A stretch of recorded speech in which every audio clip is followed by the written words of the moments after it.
Hello to the people. I've got a deck profile to you today, and right now it's going to be Koala, the black-yellow leader that came out of OP12.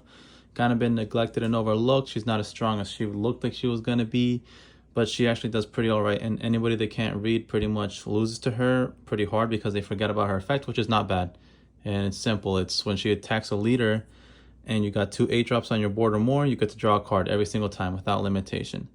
And then once per turn, if your opponent plays an 8-cost or more character, or when they play a character using a character's effect, you make them take their top life. But just remember to do the effect, because if you'll forget it, then you're gonna waste your own time and you're gonna be losing because you forget your own ability. That's pretty much why she's really good.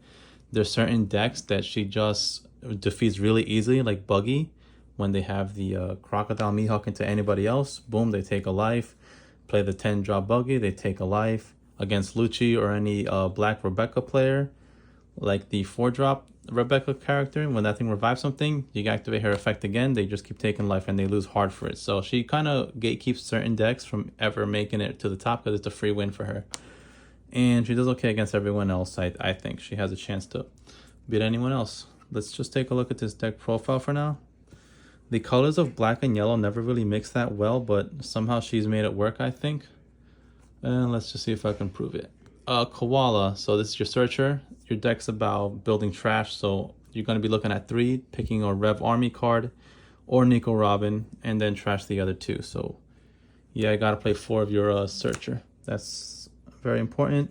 I'm going to be running through a few 2Ks here. First one's going to be 2 pair of Zeus.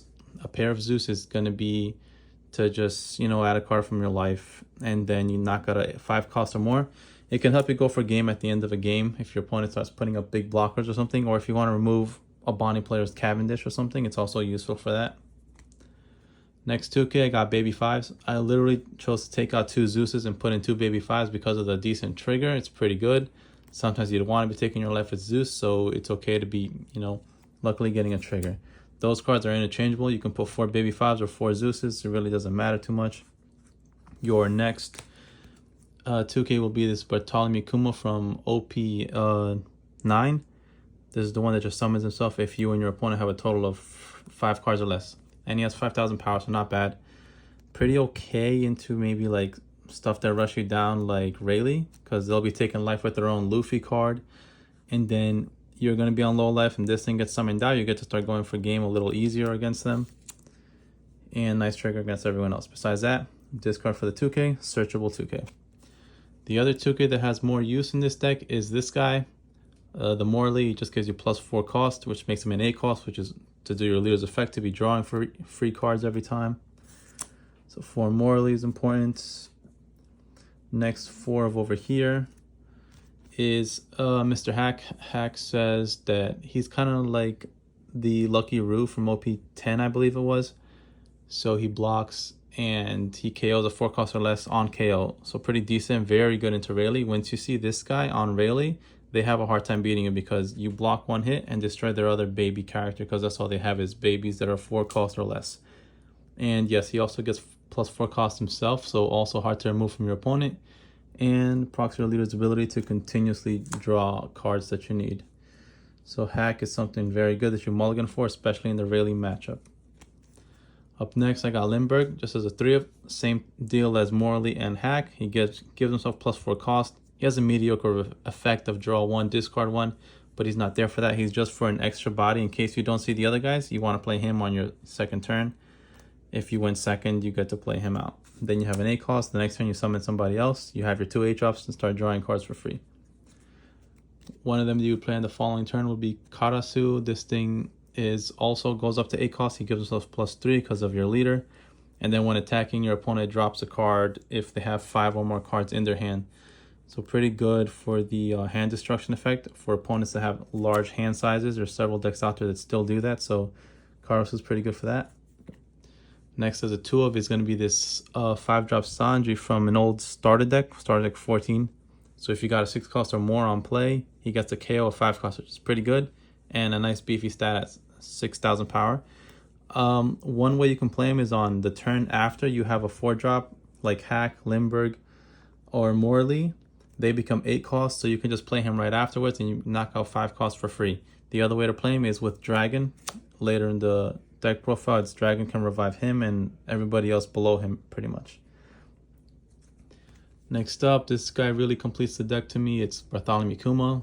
Helps you with pacing, helps you survive a lot longer than you should because it gives you a free life, and then your opponents really don't even want to attack into him because it just gives you another life to be surviving with.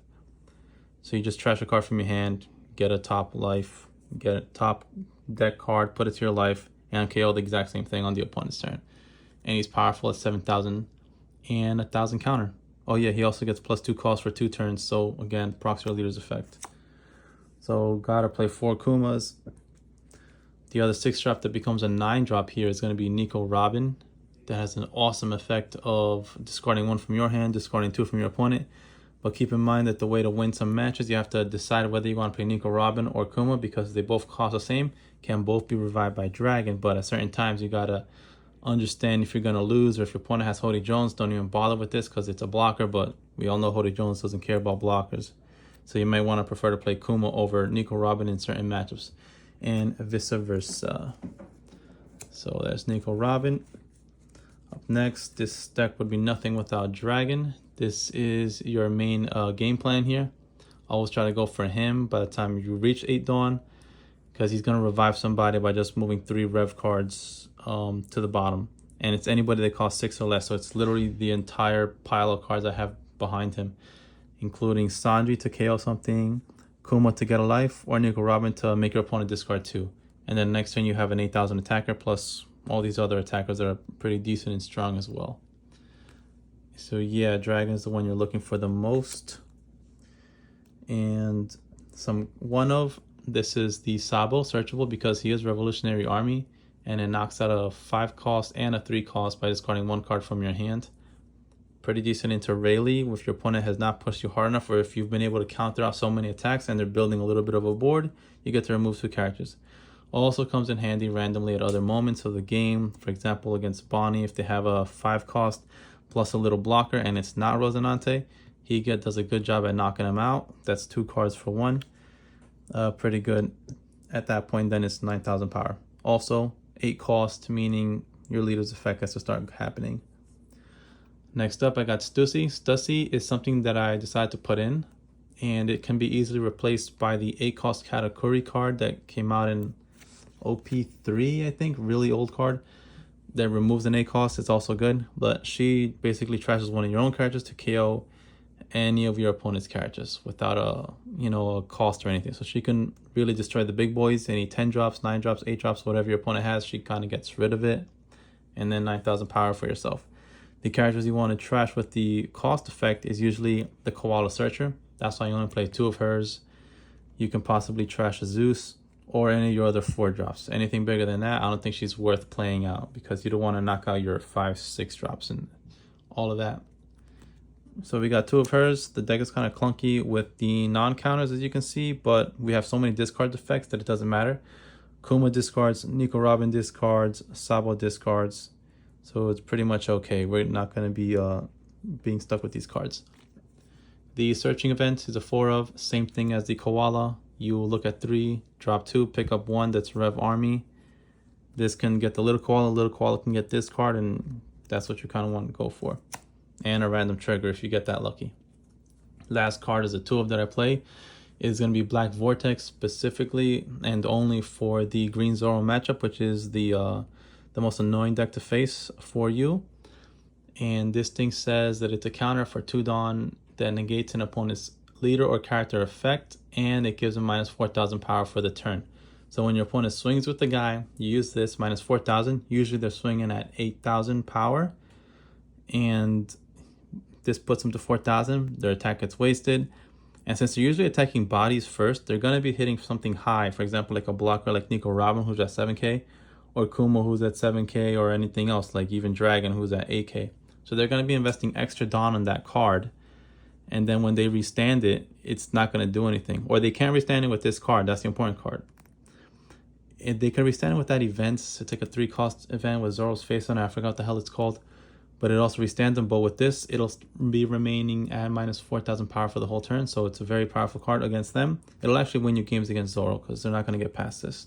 That won't be a win con anymore for them. They're going to have to rely on Hody Jones or something else. That's actually the full list here of all 50 cards. Like I said, cards you can add in are either 8-drop Katakuri, and I had this card here, which is free 4,000 power. I had this instead of Black Vortex until I realized how good Black Vortex is into the Green Zoro.